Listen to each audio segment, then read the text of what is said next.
Thank you, Rick. Thank you, Karen. Those lyrics were just exceptional. That's exactly the truth. Wow, it's wonderful to have music that supports our teaching, that supports what it is that we believe. So thank you, thank you. We're in a new month, and the theme for the whole month is living in the light. And sometimes you wonder, well, what does that mean, living in the light? And I'm going to share with you what I think it means. It definitely always means wisdom, but it's more than that. It's more than that, that it is that we use the word enlightenment when people know the truth about themselves, when they awaken to their spiritual magnificence. We say they are enlightened.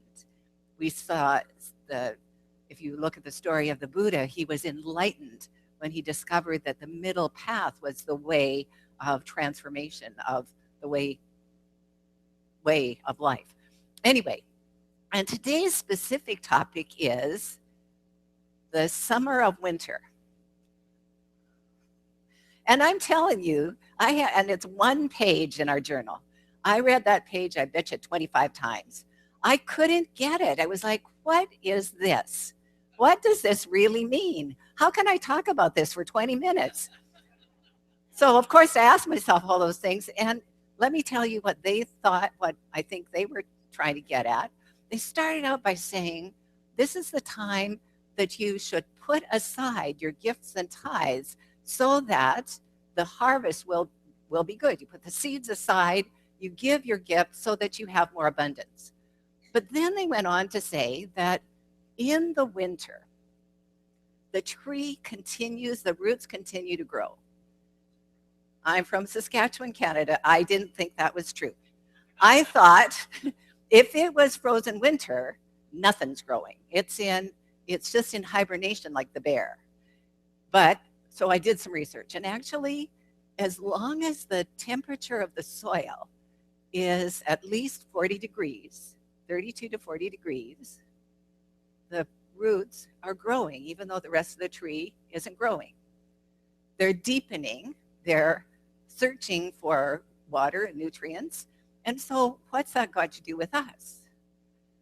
Well, what happens in the spring, because that tree has deeper roots, because it's searched for those nutrients, it bursts forth in the spring with great blossoms and new branches and new growth.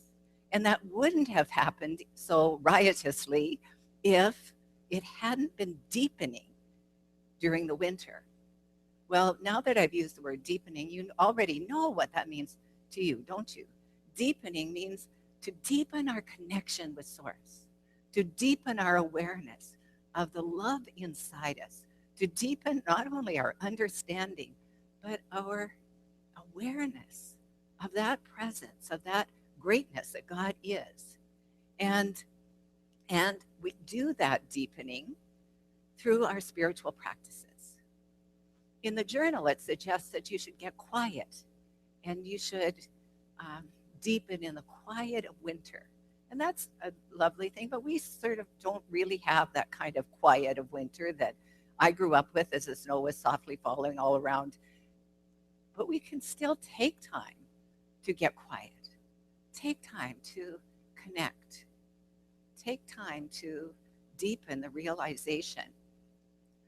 Dr. Ernest Holmes, in talking about affirmative prayer, or as he calls it, spiritual mind treatment, talks about the light. And I just want to read you the one sentence that I thought was really important for us. He was talking, this is a part of the textbook that is all about the light. There were several paragraphs, but I just chose this one sentence, which says this: the mind unifying with God. Okay, so that's when you're in prayer, that's what you've done. The mind unifying with God is a pathway of light. So that's why if you've really done those first two stages of prayer deeply and powerfully, you really don't need to do anything else, because the mind unified with God is the pathway of light. So you just then simply do whatever you're doing. You do it guided by that light that is within you. It's your essence, is who you are and what you are. So prayer is one of the ways. Meditation is another way. And I love the Baal Shem Tov stories. The Baal Shem Tov is a Hasidic magical rabbi who taught wonderfully beautiful stories to inspire people. And I'd like to tell one of his stories because this one I think is really important for us. He always starts out these stories that he and his followers get into a carriage and they draw the curtains so no one can see where they're going. But they get to this place that's outside a teeny little village, and it's a very small, decrepit farm. There lives the farmer and his wife and 4 daughters. They have no money and they only have 1 cow. And the family is very devout, they're very thankful, and very humble. And yesterday we heard Judith Orloff tell us that humility is a spiritual practice, but there can sometimes be too much humility, which you'll see by means of this story. So the Baal Shem Tov came to this farmer's house, and of course the farmer, and he said to his followers, no matter what I do, you may not ask me any questions. And because they loved him so much, they were willing to agree. So we went into the farmer's house, and they said they were hungry. The Baal Shem Tov said he was hungry.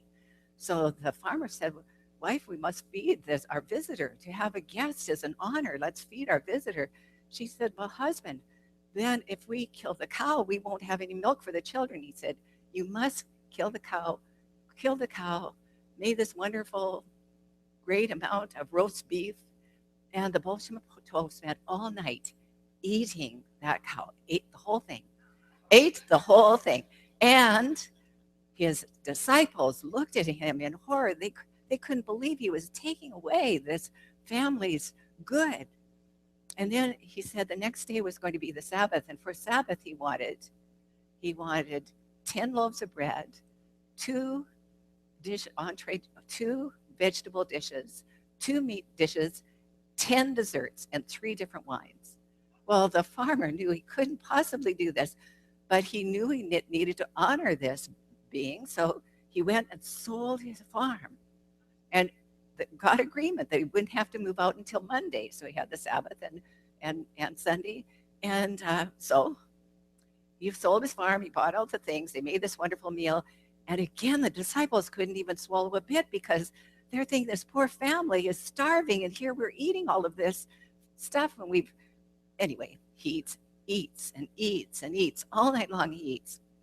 And his disciples really want to ask him what he's doing. Has he lost his mind? Has he gone crazy?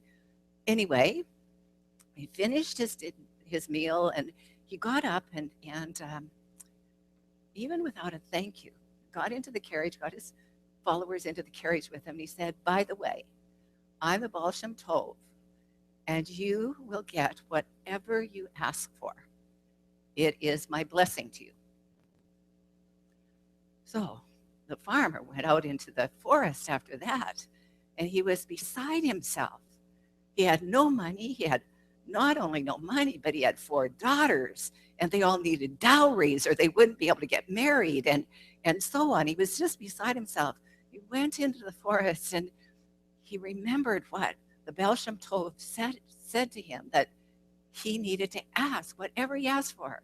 So he said, okay, I'm asking for enough money that I can support, I can have a new house, and I can give my wife and my children new clothes, and there'll be enough money for a dowry for my 4 daughters, and that there'll be enough left over. He said, Lord, this is the first time I've asked you for anything, but I ask you for these things. And he broke down in tears, absolutely beside himself with grief that he had nothing, that everything was gone. And along came the village drunkard. And the village drunkard said, I see you crying. I'm so sorry you're crying. the one person in the whole village that's kind to me. And he wasn't well. He said, when I die, I want you to have my fortune. I've hidden it here in the woods, and I'll show you where it is. So he took the farmer to the place in the woods and showed him where it was. And sure enough, the next day, the drunkard died. So the farmer went to look in the forest, and there was this box filled with gold coins, worth so much money that he could do all the things that he asked God for. He could have a dowry for each of his daughters. He could have clothes. He bought himself a new house better than the mayor's house. The wonderful, wonderful gift that he had given himself just by being kind. And a whole year passed, and then he and his wife took a visit to where the Baal Shem Tov was. And the disciples saw them and said, Master, you've got a guest. And Baal Shem Tov recognized him immediately. He said, tell me about your life in the last year. And the farmer said, it's just been so wonderful. It was like a small miracle. Everything that I asked for came to me. And the Baal Shem Tov said, yes, of course, because you finally asked. I had to eat you out of house and home for you to even ask for your good. It was your destiny to be a rich man, but you were keeping it away from yourself. Okay. Isn't that a great story? Because that's how we keep our good, no matter whether it's financial good, relationship good, health good. We keep it away from ourselves because we don't ask. We do not claim our good.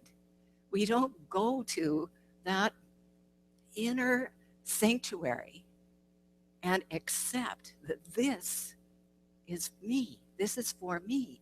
This good is for me. And we can. And you should, and we should. So prayer, meditation, when you plant the seeds from the prayer, then be willing to do the next thing.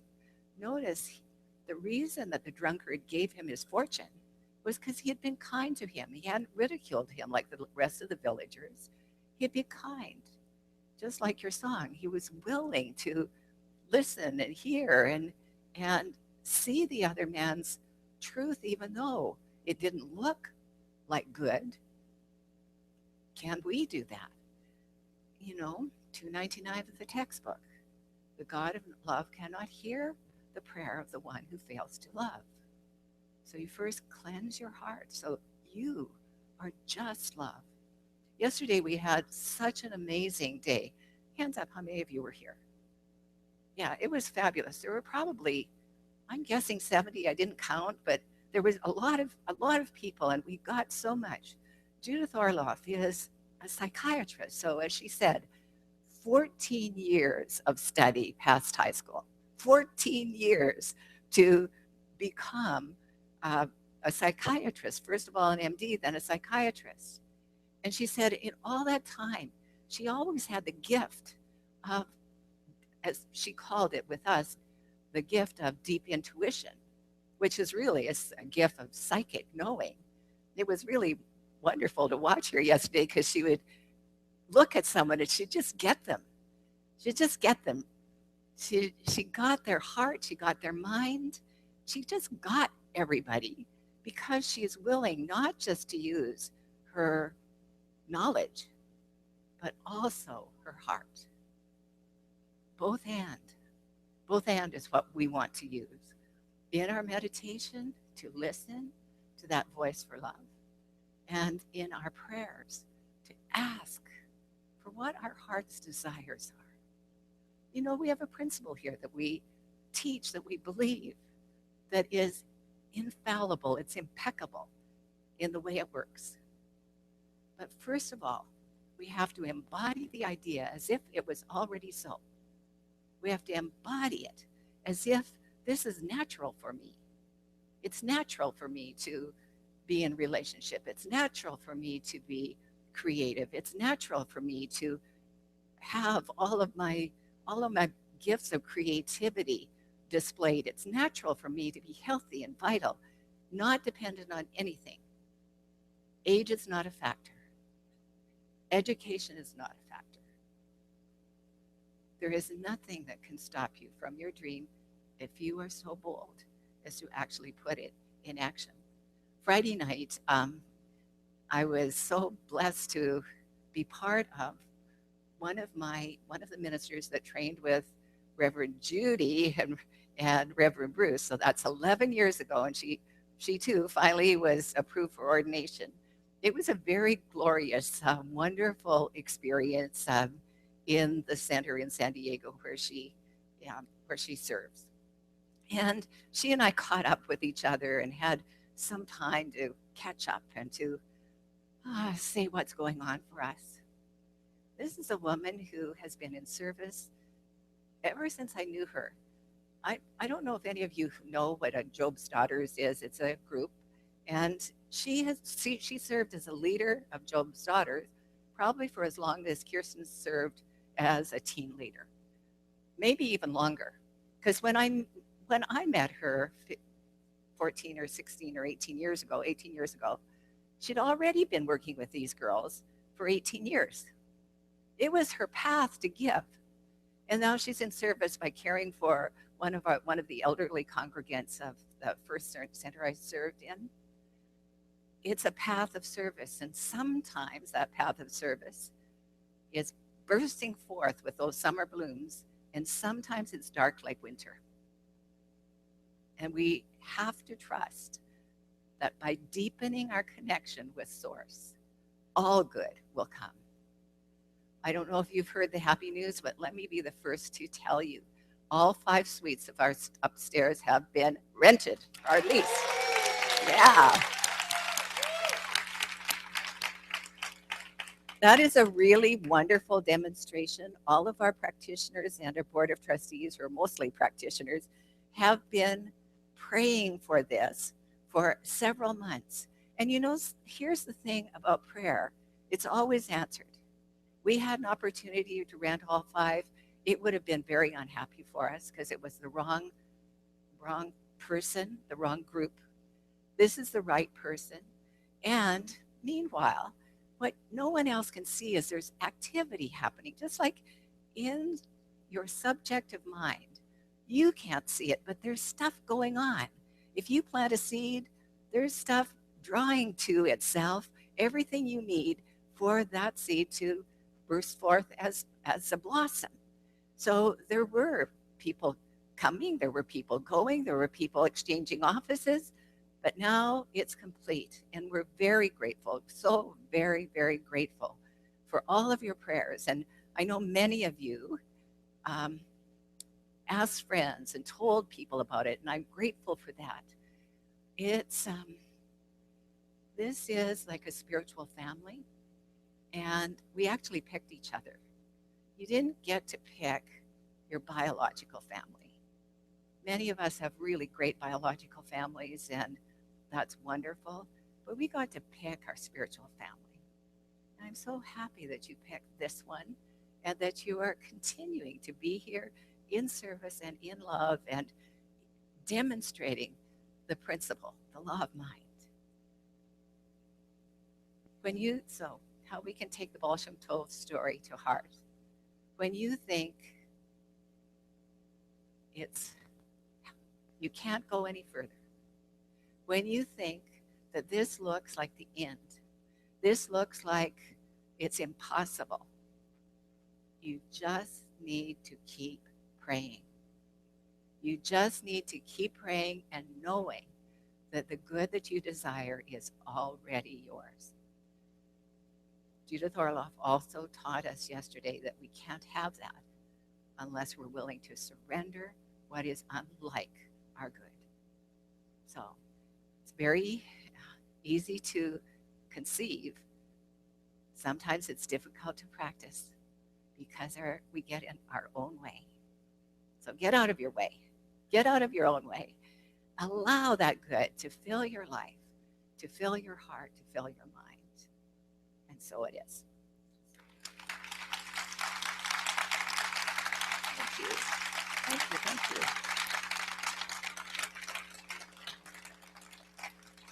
Thank you. Please join me in prayer. What I heard yesterday is how many of us are holding on to things that don't serve us any longer. And so I'm going to include in this prayer the practice of all of the spiritual tools that we know, including surrender. And this is what I begin by knowing, that there's only one life, and that life is God's life. That life is whole, complete, perfect in every way. It is the Alpha and the Omega. It is the thing itself that overarches eternity. It is the highest and holiest, the deepest unconditioned and unconditional love. And the most amazing thing is it's everywhere present. It's in every one of us, as us. It's our essence. I speak this word in the first person for each one to accept if he or she wishes. This is what I know for me. I know that I am one with that power. And that power is not the love of power, it's the power of love. And so I love more greatly. I open my heart in a greater way than ever before. I allow that goodness of God to spill out into everything I do, to bless everything that I touch. I know for my physical well-being that I am whole, I am complete, I am perfect. I am wrapped in the wisdom, the wholeness of God, and the wholeness of God expresses through me as life. I know that I am that prosperity, that abundance that simply gives of itself, receives greater and greater good, and shares so effortlessly. And I know that I am the creative expression of that one.